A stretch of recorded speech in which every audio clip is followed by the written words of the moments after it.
I think I will go ahead and start my short introduction for Paul, and then people can still be joining. We have a very big crowd today, which of course we could never have had at the British Academy if we were there.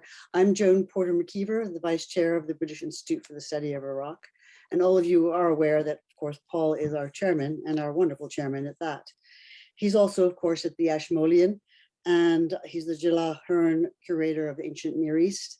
He is the author of many, many books. I'm not going into the list. You can actually find that out quite easily online.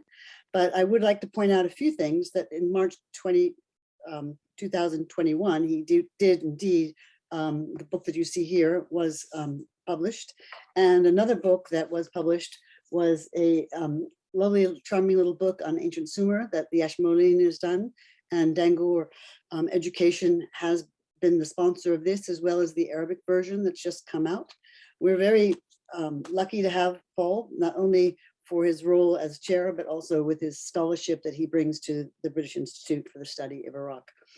We are a membership institution, and we hope many of you who are not members will consider joining us. It's not very burdensome in terms of your financial outgoings, and it's actually very important for us to have members. We are one of the 8 institutes sponsored by the British Academy through their BIRIs, the British International Research Institutes Abroad. And that has been actually quite an important group to rejoin, which we have in the last few years, partially under Paul's leadership. We are about to start the talk, but I did want to point out 2 dates. January 20th, we have our next Zoom webinar with Dr. Moody Al-Rashid, also a council member. And then on February 16th, we have our annual general meeting, and Dr. Augusta McMahon will be speaking from Telbrock to Lagash. It's quite an important lecture for us all. That actually is the 90th year of the British Institute for the Study of Iraq. So we are very excited to have such an important speaker speak on that date. Without further ado, I'm going to pass over to Paul to talk about Discovering the Sumerians, and that is the title of his lecture. Thank you all very much. Joan, thank you very much indeed for that very nice introduction. And welcome everybody. Welcome to our December lecture from the British Institute for the Study of Iraq, and very much our Christmas gift to you. So I hope you enjoy it. I want to explore the Sumerians, and I've done that recently in this publication, which made me think about how we really understand who the Sumerians are, where they come from, and indeed how we understand them today. Of course, what better place to start with thinking about who the Sumerians might be than with the BBC. And if one goes to their website, one discovers that, of course, ancient Sumer is located in southern Iraq, and traditionally they are the civilization that emerged in that region between around 3500 and 2000 BC. And the BBC very helpfully then tells us that the Sumerians are responsible for some of the fundamental inventions, discoveries, developments in human history. The modern urban literate world in many ways is credited to them. So we find cities, the wheel, agriculture, writing, and indeed schools, and then perhaps most famous of all, the dividing of the hour into 60 minutes as a result of Sumerian civilization. But the Sumerians were actually not known across the world until about 150 years ago. And so in this talk, I want to explore how we come to know about the Sumerians, who we think they were. So 2 questions, and then I'll spend a little time discussing what we think we know about them today. So as I say, 150 years ago, and before that time, nobody had heard of the Sumerians.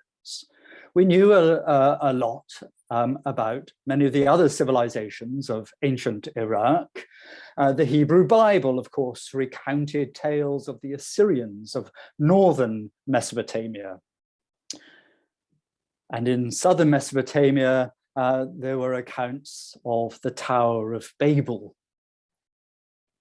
And by the 18th century and early 19th century, these tales had been transformed into exotic and sexualized accounts of debauchery and opulence. But what about the real place and the people who lived there?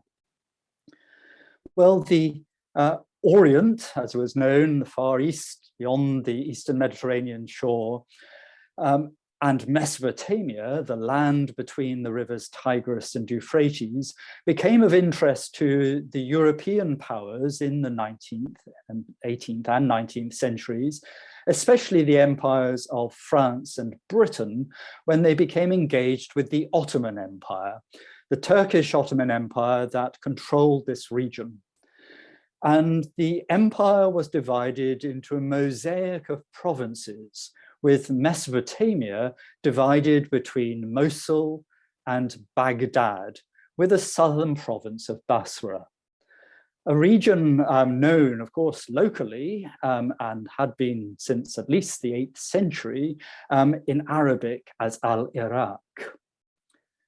Well, the northern regions of Mesopotamia on the Tigris, close to Mosul, attracted the attention of antiquarians among the European merchants and diplomats. And there, Assyrian sites were mined for their monuments, which were removed in many respects to Europe. And so large collections entered the British Museum in London and the Louvre in Paris. This caused extraordinary excitement, and the Assyrians came to play a role in the way in which Western European societies thought about themselves. Descriptions, however, began to arrive in Europe from explorers, diplomats, and merchants from sites further south. And sites like Babylon were a focus for attention, those particularly along the Euphrates. A few monuments were noted, colossal sculptures that lay abandoned, apparently, in the midst of agricultural land or in the neighboring deserts. And a few fragments of sculptures were sent to London. And there on the right of the screen, you see drawings of inscribed sculptures, a number of small pieces that were removed from a site called Tel Haman in 1849 by an English geologist called William Kennett Loftus. This was the first inscribed sculptures to arrive in London. Loftus also engaged himself from that period in small-scale excavations. And one of the sites he chose was the so-called Tel Mukhya, the mound of pitch, where he found more inscribed material, as well as a few other objects, which found their way back to Europe. And it was this wedge-shaped writing that was intriguing scholars back in Europe. A few of the monuments, including colossal sculpture, and again, a few clay objects, were covered in this wedge-shaped writing. And scholars began to tackle the challenge of deciphering it. Of course, chief among these was the man, a great scholar, Henry Rawlinson. He had been employed by the East India Company and had traveled extensively through the region, but particularly in Persia, modern Iran, where he became acquainted with monumental inscriptions with this wedge-shaped writing at various parts of the country. He realized that there were 3 types of cuneiform script. One with a limited number of signs, and the other 2 with hundreds of signs. His focus was on the inscriptions with the limited signs. And he famously recorded inscriptions at the site of Bisitun or Behistun in western Iran.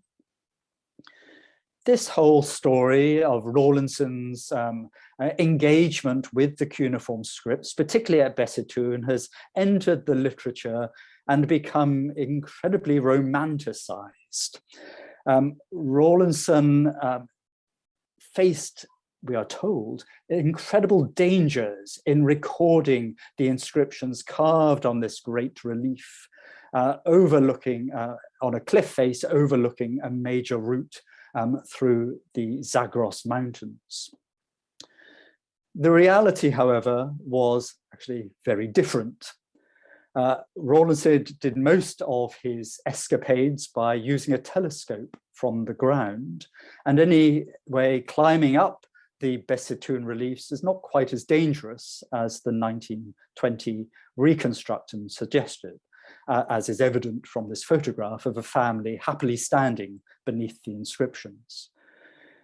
But the romanticizing of Rawlinson's escapades created an idea that he was the father of the challenge of translating the wedge-shaped writing.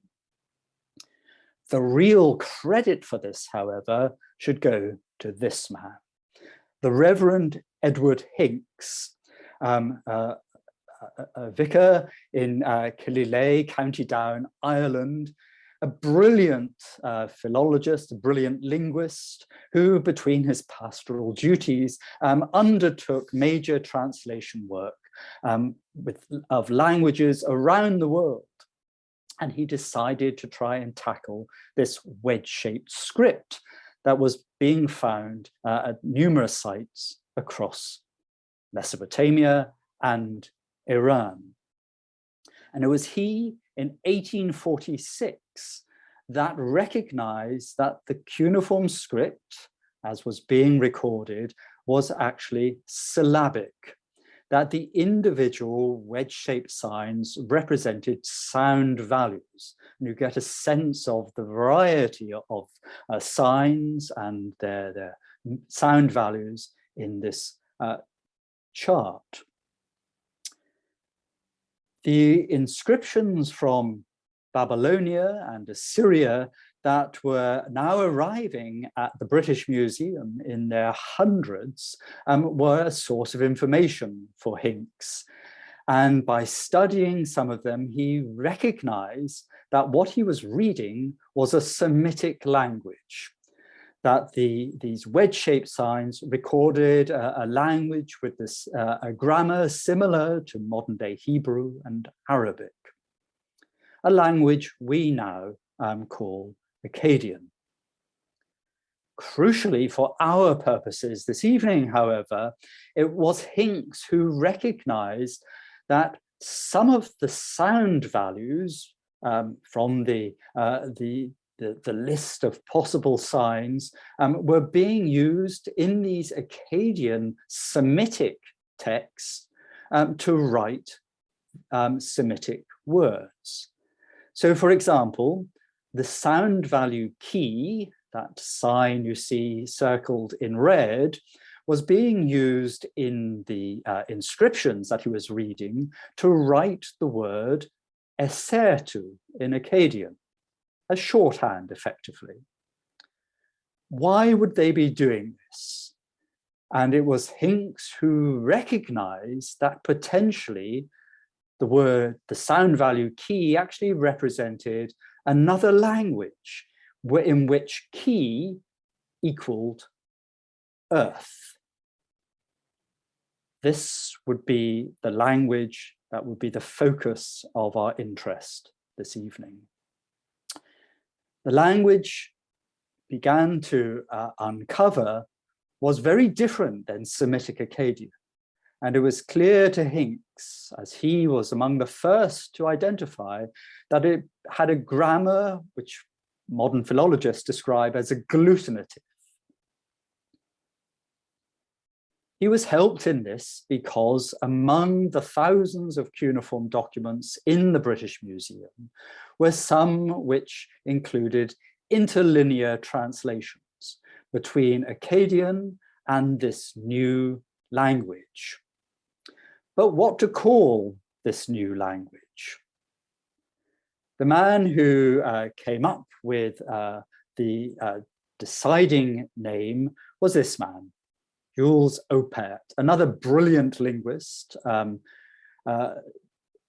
who in 1869 decided to call this new language that was emerging out of this wedge-shaped writing as Sumerian. He did this by reading an Akkadian inscription, which read Shah Mat Shumeri Uakkadi, translated King of Sumer and Akkad. The bilingual text showed that the Sumerian version of this inscription read Lugal ki Engi ki Uri. But because Sumerian was so poorly known, it was decided to stick with the Akkadian name Shumeri. And so Sumerian became the name for this new language. If there were speakers of Sumerian, there must, it was thought, be a Sumerian people. And this was based very much on an understanding in the 19th century of how the world was organized by race. There was, according to thinking of the time, types of people who had emerged in specific regions of the world with distinct characteristics. These were placed on a sliding scale from civilized to primitive, with Europeans, of course, at the tip of the highest civilized stereotype. There were therefore stereotypes of aggressive people, intelligent people, primitive people. Of course, such thinking today comes with words and imageries that we find offensive, and this whole notion is rejected. But since the 18th century, it was thought that the best way to determine racial types was by measuring skulls. And this could be applied not only to the skulls themselves, but to sculptures, which were seen as records of perceptions. And since the Greeks were both European and considered the finest artists, the ultimate test was how close one's skulls came to the Apollo Belvedere in the Vatican Museum as a test to see where you sat on that sliding scale of primitive to civilized. Now, a solution to identifying the Sumerians as a people came with the excavations of the man seated in the photograph here, in the middle of the photograph with his hat, this Ernest de Sarzac, who was the French vice consul at Basra in the late 19th century. And he began to explore in his days off the site of Tello, ancient Girsu. And in 1877, having been granted permission from the local sheikh to begin work there, began to dig into the settlement mounds that littered the site. His workmen uncovered enormous sculptures covered in Sumerian inscriptions. And it was the cuneiform text covering these statues that revealed that they belonged to a ruler called Gudea of the city-state of Lagash. But they came with a problem. There were no heads to see what the Sumerians looked like. They couldn't be classified racially. So instructions were sent from the Louvre Museum, where a new Oriental Antiquities department had just been established to receive the statues of Gudea. À tout prix, trouver des têtes. At all costs, find heads. This was the most important thing to understand who the Sumerians were in the late 19th century. By 1903, some heads had been discovered, and a few of them actually attached to some of the bodies that had been found. And so the Sumerians were defined. They were, according to these discoveries, individuals with round skulls and clean shaven. In this way, according to the racial stereotyping of the time, they could be distinguished from Semitic speakers in Mesopotamia, who, judging by the Assyrian reliefs, were bearded. This, of course, all sounds today like complete nonsense, but at its time, it was cutting-edge science. Well, while the Louvre Museum was receiving the statues of Gudea and was thus among the first institutions to start displaying the Sumerians to the world, it was the turn of the Americans to arrive in Mesopotamia. In 1883, the American Oriental Society announced rather grandly, England and France have done a noble work of exploration in Assyria and Babylonia. It is time for America to do her part. Let us send out an American expedition, which they duly did. But it was not until 1889 when funding had been secured by the University of Pennsylvania, and the Babylonian expedition began work at the site of Nippur. These excavations were led by John Punnett Peters, professor of Hebrew at the university, Herman Hilprecht as the Assyriologist, the epigrapher who would be translating whatever texts were discovered, and John Hayes as photographer. The excavations were undertaken on an enormous scale, with hundreds of local people employed to dig enormous trenches in the ground, with the intention of finding objects to take back to America, to rival those discovered by de Sarzac at Tello. It was a terrible time, however, at Nippur. The site faced sandstorms regularly, and it wasn't helped by an acrimonious falling out between the Americans.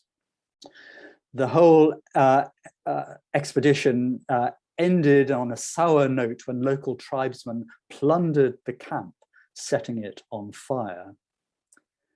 Nonetheless, by the end of the expedition in 1900, they had discovered not enormous sculptures, but tens of thousands of cuneiform tablets. And it was these that would turn out to contain some of the most important Sumerian literature ever discovered in Mesopotamia. They were divided between the excavation sponsors, the University of Philadelphia, and so arrived in Pennsylvania, and the Ottoman Turkish authorities took a share for their museum in Constantinople, modern-day Istanbul. The British returned to Mesopotamia in a very different fashion. The First World War brought the British back to Sumer. The Ottoman Empire had sided with the German and Austrian Empire, and the British saw this as a threat to the Suez Canal and their oil fields in southwest Persia. And so forces moved in 1914 to Basra, and then moved north to Baghdad, which they entered in 1917. Mesopotamia became a mandate governed by the British But a rebellion against that occupation resulted in the British establishment of the Kingdom of Iraq in 1921. And with the kingdom came the appointment of Gertrude Bell as honorary director of antiquities in the new kingdom. She would start to write laws around antiquities that were much more generous than the Ottoman export laws. And this encouraged major excavations to begin in southern Mesopotamia. The largest expedition, which would reveal more about the Sumerians perhaps than any other site, was that undertaken jointly between the British Museum and the University of Pennsylvania Museum between 1922 and 1934 at the site of Ur. Led by Charles Leonard Woolley, normally called Leonard Woolley, who was an experienced excavator. His major excavations, again with hundreds of local people, now termed Iraqis, began to discover objects similar to those known from sites like Tel O. Sumerian votive figures, again, some missing their heads. But perhaps his most famous find was in 1927 with the famous royal cemeteries. These rich burials Woolley dated to a time before the earliest kings of Egypt, thus giving the Sumerians a perceived precedence in the history of civilization. We now know, of course, that they date much later to around 2500 BC, perhaps some 600 years later than Woolley imagined. The most intriguing aspect at the cemetery was the burial of a large number of sacrificial victims in the richest of these graves. Woolley imagined that these individuals had taken poison, perhaps willingly, to lie down to follow their leaders to another world. And among the richest of the tombs that survived was one which contained the body of a woman, identified by an inscription on a seal beside her body as Chabad, or at least that was the name read by the epigrapher at Ur, who, along with everybody else at the site, imagined she must be Sumerian. She was decked out in some of the most elaborate jewelry in the grave, and her face was reconstructed by Leonard Woolley's wife, Catherine, for exhibition. Her face was modeled, as my colleague Jean Evans in Chicago has brilliantly identified, as on Matahari, a film idol doing the rounds through America and Europe. So very much based on a European image. And Chabad was even imagined as a flapper, as can be seen in the St. Louis Post-Dispatch here from 1930. So the Sumerians were being imagined very much as real, living European American people. It was thought at this time, and seemed to be suggested by images such as this, the famous Standard of Ur from another of the rich royal graves at Ur. And Woolley described this in very appealing texts, that the Sumerians had arrived in Mesopotamia from outside the region. They had migrated, it is thought, from the east. Their agglutinative language was imagined as having an origin somewhere in the Far East. And of course, racially, they were being connected with Europeans. They brought civilization it was thought, to the Semitic populations already resident in southern Mesopotamia. But as the reconstruction of the time went, after many centuries of creating civilization, cities, writing, and the wheel, the Sumerians were then crushed by that Semitic population, as evidenced by statues such as this of an Akkadian king discovered at Nineveh, bearded, of course. Then in the same reconstruction, teasing out the evidence from the texts and based on racial stereotyping, in the 1920s and 30s, it was concluded that after this crushing of the Sumerians by an Akkadian dynasty, there was a brief renaissance in which the Sumerian people re-emerged under kings like Gudea of Lagash and the rulers at Ur who constructed the famous ziggurat at Ur, before once again falling to Semitic speakers, and this time for good.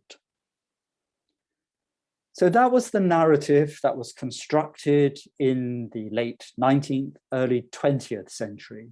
And it is a narrative that is still, in many respects, still with us. It finds its echoes in stories, websites, and films. But what do we know about Sumer and the Sumerians today? What does more recent evidence suggest is the reality behind that 19th century, 20th century vision?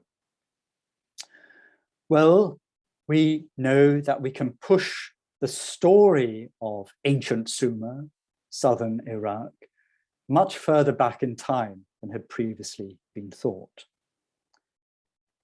The waters of the Persian Gulf extended much further north in the 7th and 6th millennia BC. And so sites like Eridu, Ur, and even Uruk were essentially maritime worlds, looking to the saltwater ocean to the south, and then north into a rich world, a watery world of reed marshes and lagoons. Settlements were on higher mounds, turtlebacks as they're known, which lifted them above the level of the flood waters or the seasonal inundations. The resources were rich with reeds and wildlife, but date palms clearly had already been domesticated as early as 7000 BC, much earlier than previously thought. And this was the basis for people in the region coming together in settlements. But that coming together in settlements, traditionally seen as having its origins on the southern alluvial plains of Iraq, was a much wider development, again, than previous thought. And our best evidence for that comes from the site of Tel Brak, as we will certainly hear from its current excavator, Augusta McMahon, in the BC lecture in February rather. But Tel Brak reveals evidence for the emergence of urban life across the region as early as the 5th millennia BC. Looking at this site in North Syria, we find that between around 4200 BC and 3800 BC, there was a rapid expansion in the site. So here in the slide, you can see the settlement mound in the center, marked in gray, and then areas of dense settlement, as indicated by the darker red color, discovered by surface survey at the site. by 3800 BC, that had merged together into a large urban sprawl. Here at Tel Brak, in this period, they were using technologies of administration and control, including stamp seals. These were impressed in clay to manage containers, forms of taxation that included images, as you can see in the bottom right-hand corner of the slide, including images of a man spearing a lion, an image which in later Mesopotamian history would be an image of kingship. So perhaps already here, reflecting hierarchies of power and authority. Now, these developments we see happening at Tel Brak in the early 4th millennia BC take their most impressive form at a slightly later period at the site of Uruk in southern Mesopotamia, southern Iraq, on the Euphrates. Now, in the middle of desert land, the city was originally fed by the river Euphrates, and it was a truly massive city, perhaps the largest settlement in the world around 3400 BC, with monumental buildings at its center, as suggested by these reconstructions. These buildings also contained elaborate art. The famous Uruk vase shows a procession of animals and men towards the presentation scene in the top register at a temple. There are sculptures of animals, many of them superb works of art, which were being presented to the gods in these temple buildings, alongside elaborate images of authority, such as the famous Uruk priest king. Figures like this man are also shown on a new invention. Stamp seals are joined by cylinder seals to be rolled across clay as a signature and a mark of authority. By around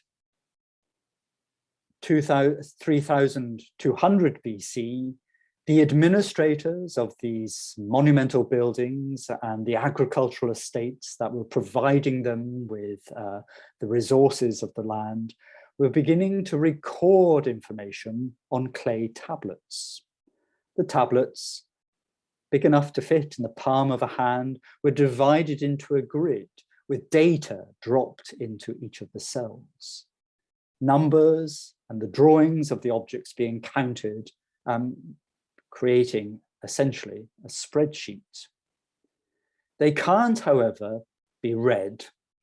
We don't know if the administrators, the scribes who are creating these administrative records spoke Sumerian.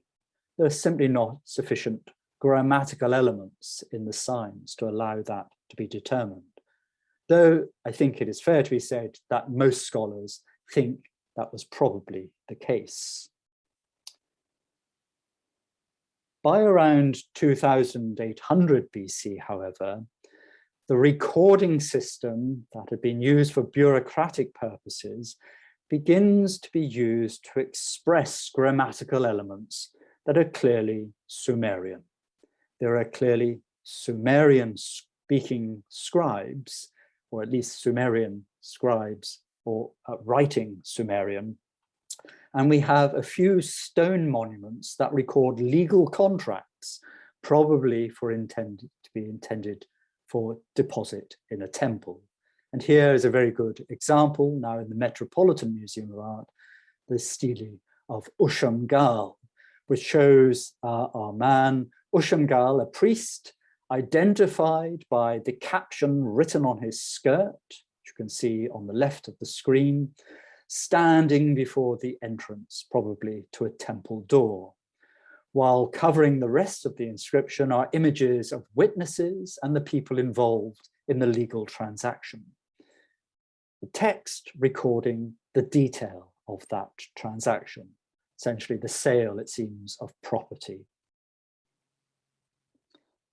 Dedications in temples also included other stone monuments, such as plaques, showing libations before the gods.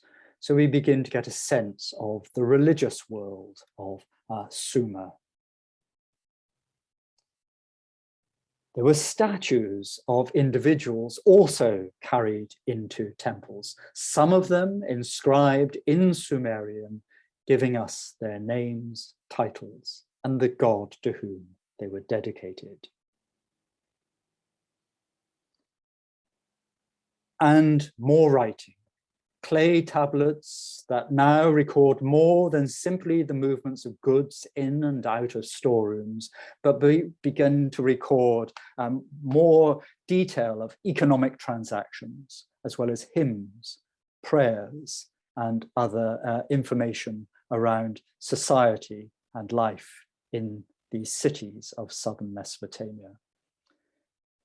They are written in Sumerian, but there are good indications, including the names of some of the scribes, of the presence of Akkadian. So we are almost certainly looking at least in some areas of southern Mesopotamia at this time, at a bilingual world, in which Sumerian might have been the language of writing, but there were certainly Semitic languages being spoken alongside Sumerian. And by the middle of the 3rd millennium BC, it is clear that some of these cities had emerged as the centers of city-states, with kings identified both in inscriptions, but also through royal imagery. And here, one of the earliest representations of a king, Ur-Nanshe, his name written using the cuneiform script before his nose, where he carries a basket of soil on his head for the ritual making of the bricks to build the temple for his gods. And then in the lower register, Ur-Nanshe reappears, raising a cup in celebration at completing the building. The plaque itself would have been nailed to the interior wall of his temple building through the hole in the center, a record of royal success. And we also see images from this time of other aspects of royalty, including the role of the king as warrior. And one of the most famous monuments, again coming from Tello, discovered by de Sarzac in his excavations in the 19th century, is the so-called vulture stela of Eonatum, a successor to Ur-Nanshe, and the stela shows the king leading his troops into battle against the rival city-state of Umma.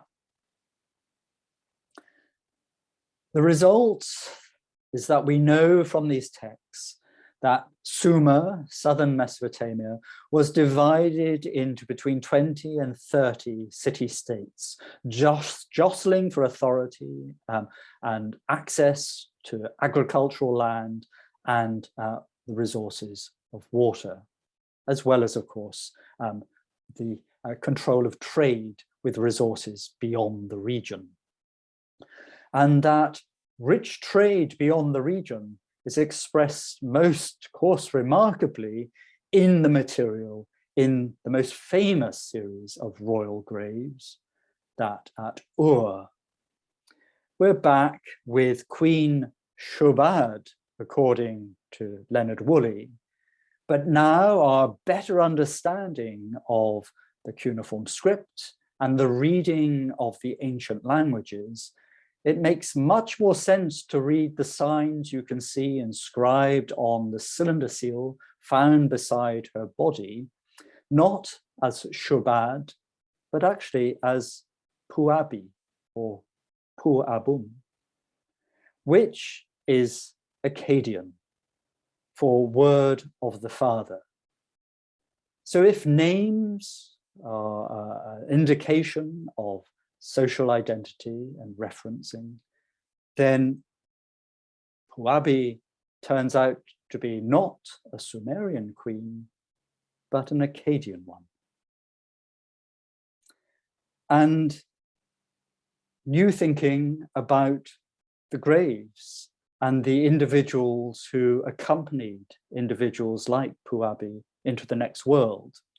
Woolley's reconstruction of them having taken poison to volunteer themselves into the next world has now been challenged by the analysis of a number of skulls in Philadelphia, where it is clear that at least one young woman and a young soldier were killed by a blow to the back of the head with a sharp axe.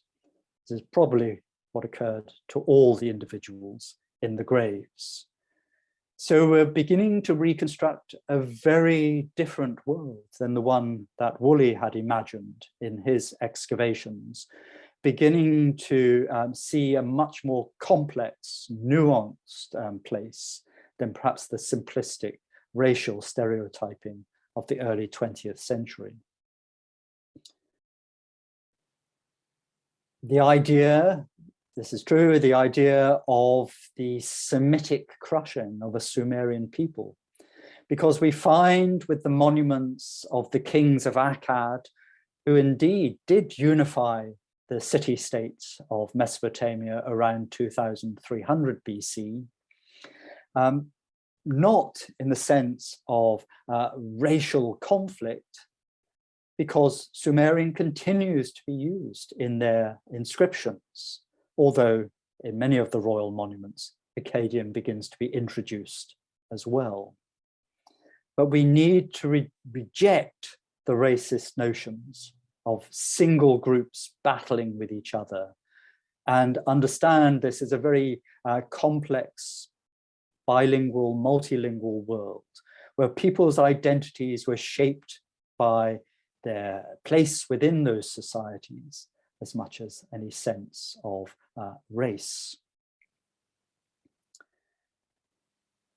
That unified region established by the kings of Akkad was maintained or re-established by the rulers of Ur, a shift in the center of political power in the late 3rd millennium BC.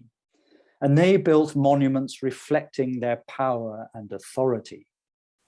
And one of the greatest kings of Ur at this period was a man called Shulgi. It was under King Shulgi that Ur came to dominate the region stretching from the alluvial plains of Mesopotamia up onto the highlands of Iran. And we know from recent analysis of the texts that Shulgi spoke Akkadian. And it is certainly agreed that at this time, Sumerian was, if not dying as a language, was already dead. And yet around 2100 BC, as this kingdom of Ur was dominating Mesopotamia, it was decided to adopt the Sumerian language as the language of the state, of administration. It was a dead language or a dying language, but would be used much as Latin was used in medieval Europe as a language of learning and authority. So again, the notion that this period saw a renaissance of a Sumerian people has to be challenged. That in fact, what we're seeing is not the death of a people, but the end of a language. It's in this same period, the so-called Ur III or 3rd dynasty of Ur, at the end of the 3rd millennium, that we find the first references to the king of Sumer and Akkad, that phrase that allowed Opec in the 19th century to give a name to this region and the people speaking a language. But it was a term that may reflect the earlier differences between the concentration of languages, with Sumerian spoken further more in the south and Akkadian speaking much more in the north, or, as seems perhaps more likely, it was a construct created by the scribes of the rulers of Ur to create an idea of identity and a unified world.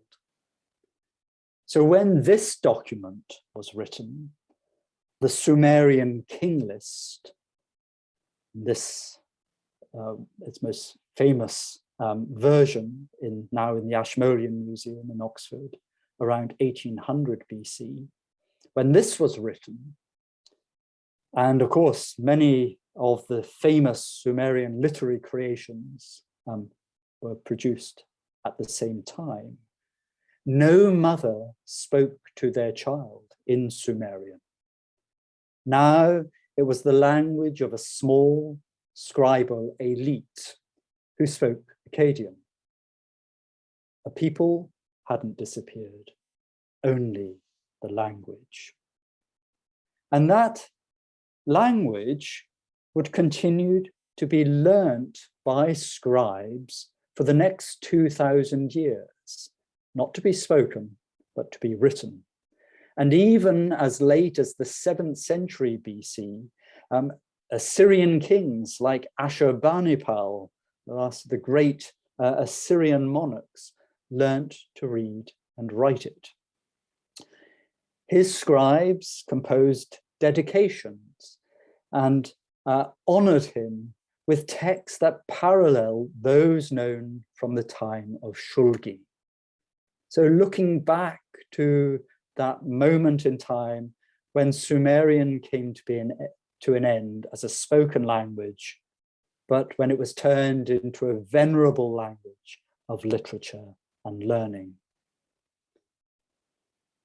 But as cuneiform culture gave way to alphabetic scripts, the need to know Sumerian disappeared.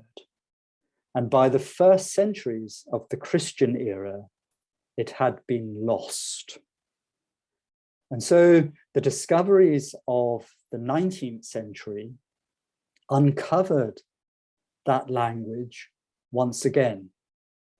But who spoke it, where they spoke it, and where they wrote it is a question that still is being uncovered. Thank you very much indeed, and Merry Christmas.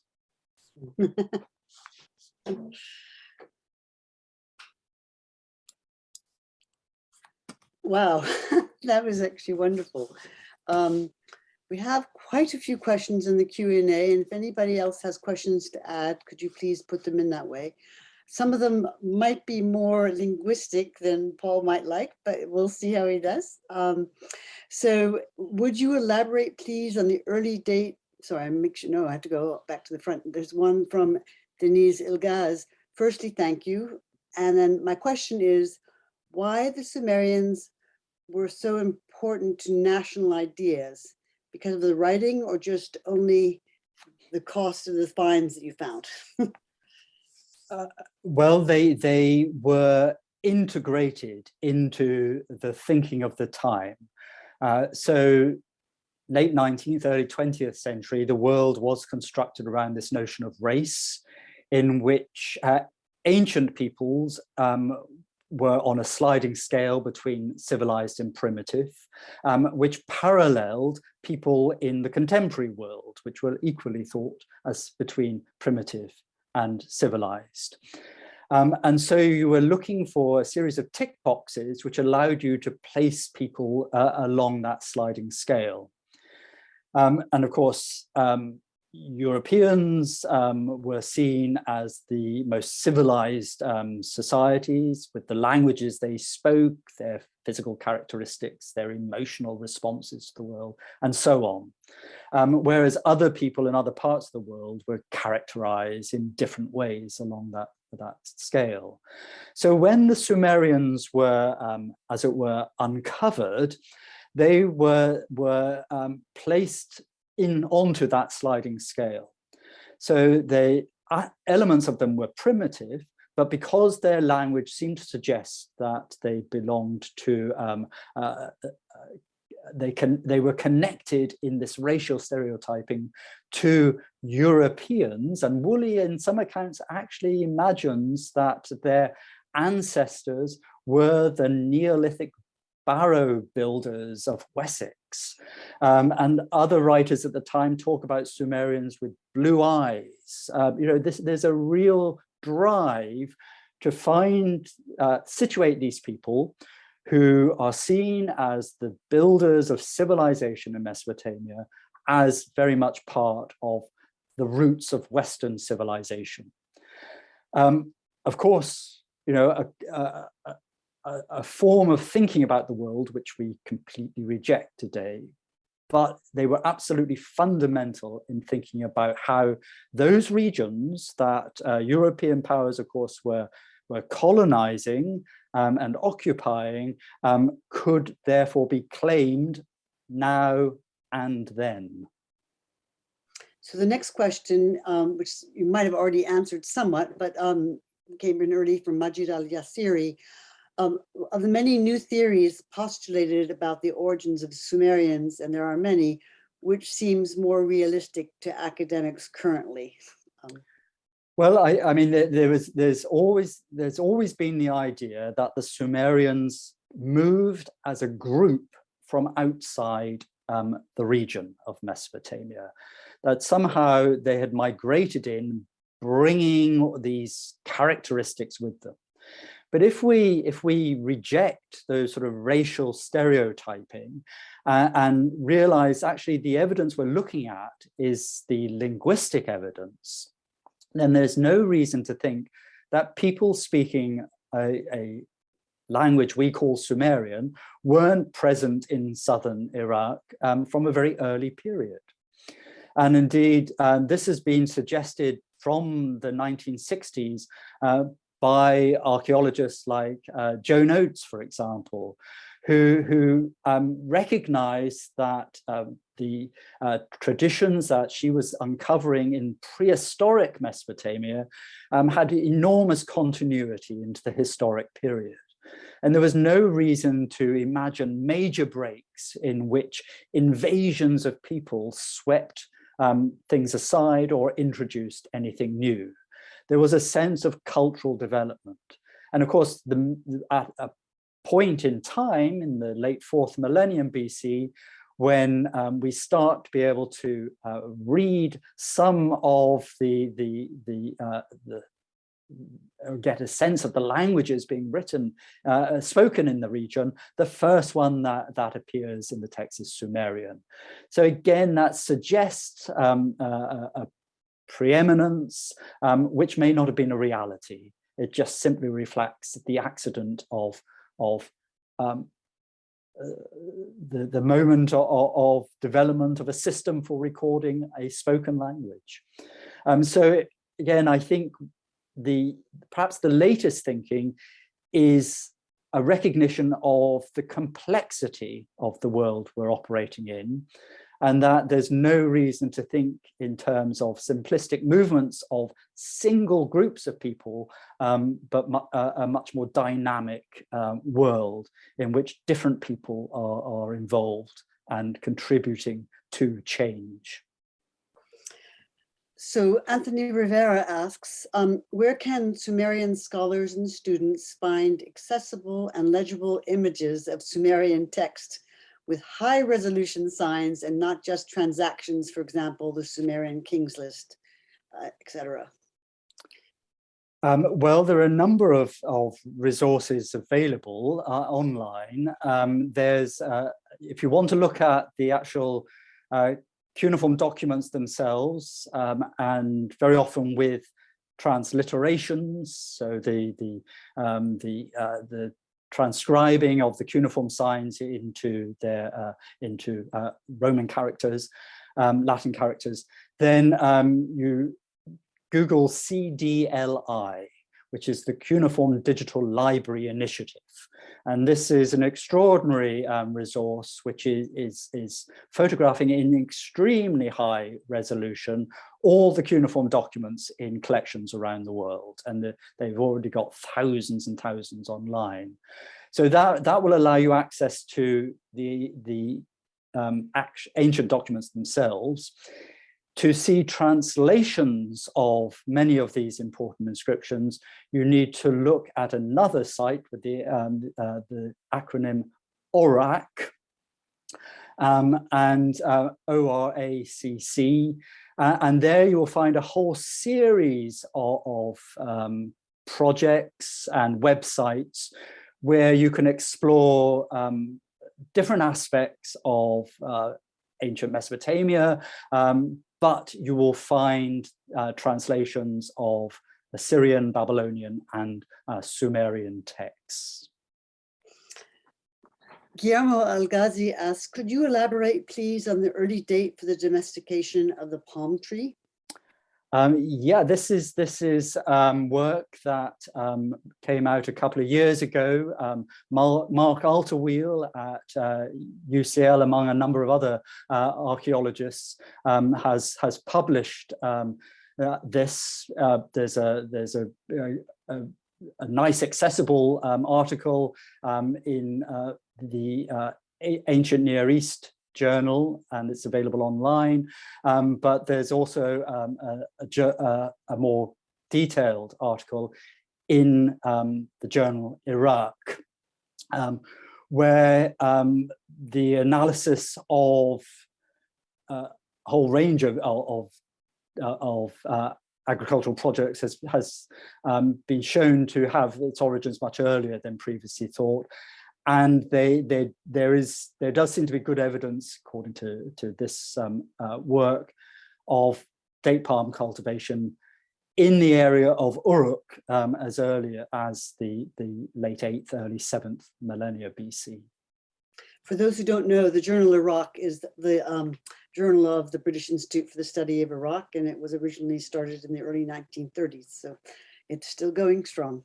A complicated question a bit, but I'll try and hopefully you can get it all. Could the development of cuneiform writing on monuments or memoranda be considered as the emergence of an externalized mind, calling a populace to ever more widespread and elaborate forms of organized existence in service of a literate yet dreadfully superstitious priesthood and elite? Well, I mean that's probably deserves a lecture all on its own. But I think what's interesting, of course, is where this cuneiform script was used, and it starts in this as these bureaucratic documents managing these agricultural estates and the resources in and out of storerooms. We then find in the early 3rd millennium texts which are connected to legal contracts. So if the evidence isn't biased by just simply what's been found, there's a sense that that writing emerges for the use of first bureaucrats and then lawyers. Perhaps not too surprising. Because you're wanting to preserve the evidence of contracts into the future, and so those are put onto stone monuments and preserved in temples. The next step is then for those in authority, and as we see in the mid-3rd millennium, the appearance of what we can describe as kings. Their legal texts are effectively their monuments set up in temples like the great stelae, which show them triumphing over their enemies on behalf of their gods, and the text recording the fact that the outcome of those events. So the monuments are, to some extent, as far as we can tell, public,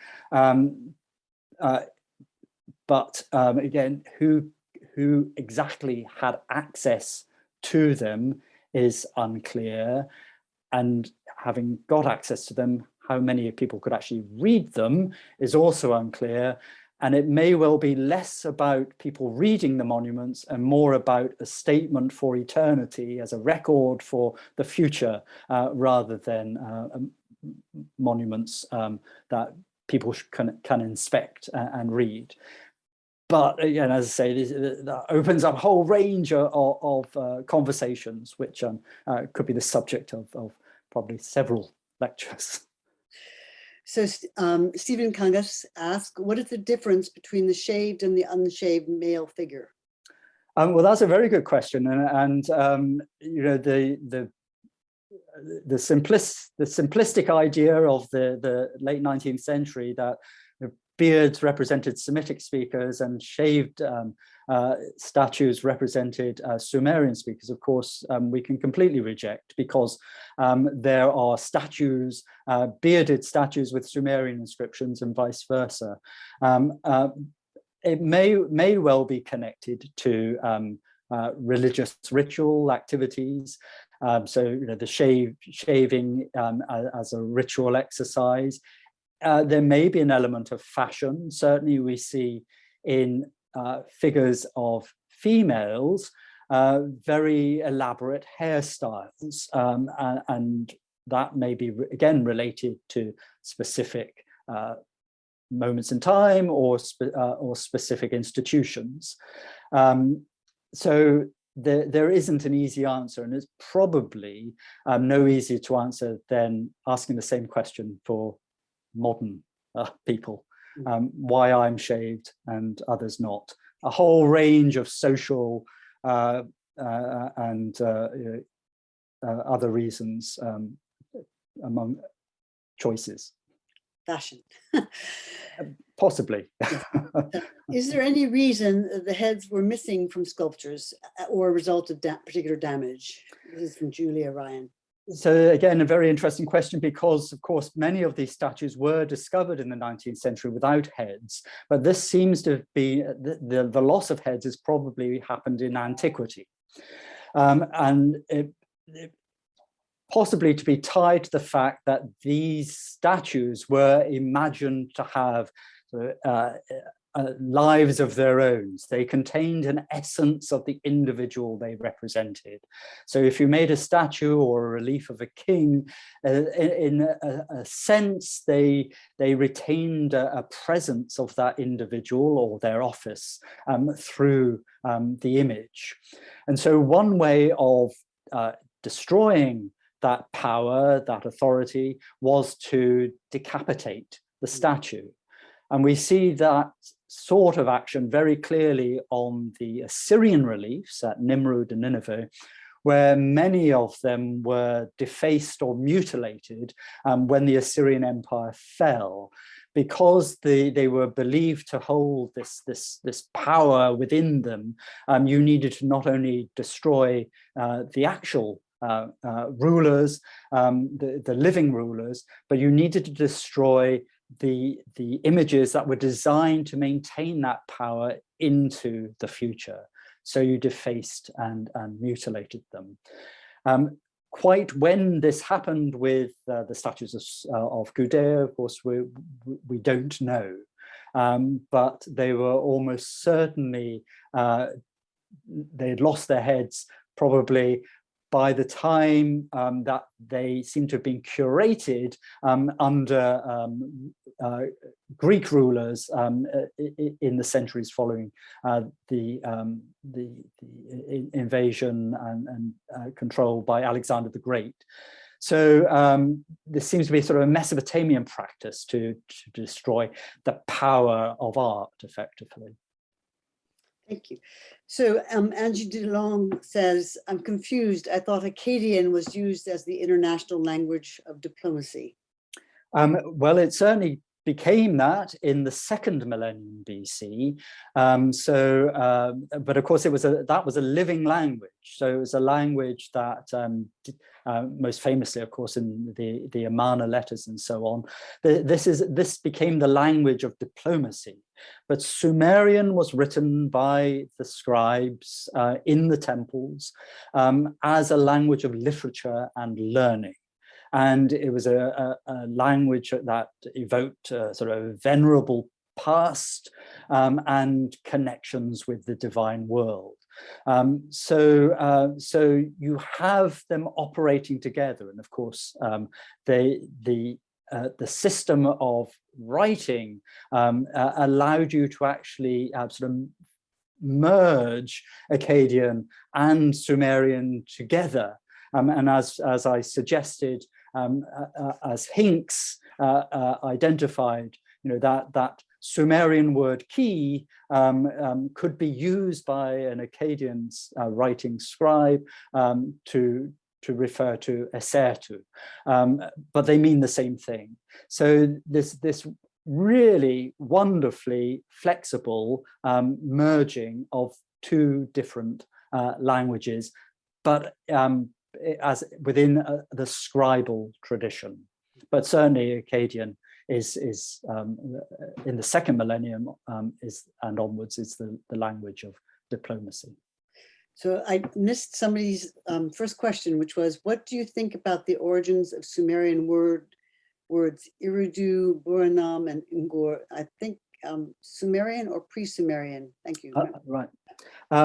Well, I'm not a specialist in the Sumerian language, so I will leave this for others to debate. But my understanding is that I think it's generally accepted now that there is no pre-Sumerian language, as it were, preserved or echoes of that in the texts, that this is something of a mirage which emerged in the middle of the 20th century, when a number of scholars began to reconstruct what were described as sort of pre-Tigridian or pre-Euphratean languages as sort of predecessors to the Sumerians before they arrived effectively. But more recent work has challenged this and has shown, I think, that these words are actually Sumerian or are related to other known languages. So there's no evidence for it as far as I know. There are quite a few extra questions, but I'm going to actually have to skip through because I don't think we can take up the rest of your evening. But Hadani Ditmars did ask, to what degree do you think that 19th century ideas of ancient races battling each other influences current Western ideas about contemporary Iraq? It's a bit I think is an important question to ask, because the notion of the Sumerians as a distinct body of people, that are somehow separate from others, is still something that one finds in the literature, and it's a very powerful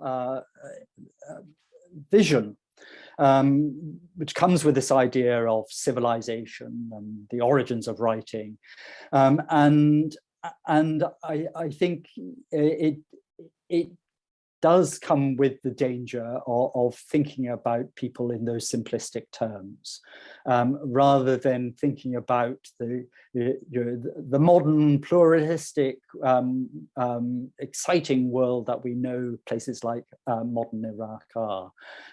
So yeah, I think it's definitely the legacy, even though we reject it in terms of our scientific thinking and our understanding.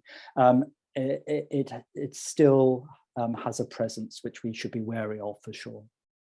So I'm only going to take 3 more of the remaining questions. Apologies to others, but one is from Harriet Crawford. How do we know what language was spoken by Shulgi? And she says, some gorgeous illustrations and new facts. Thank you. Oh, well, thank you, Harriet, who really is the foundations for anything I know came from you, so thank you very much.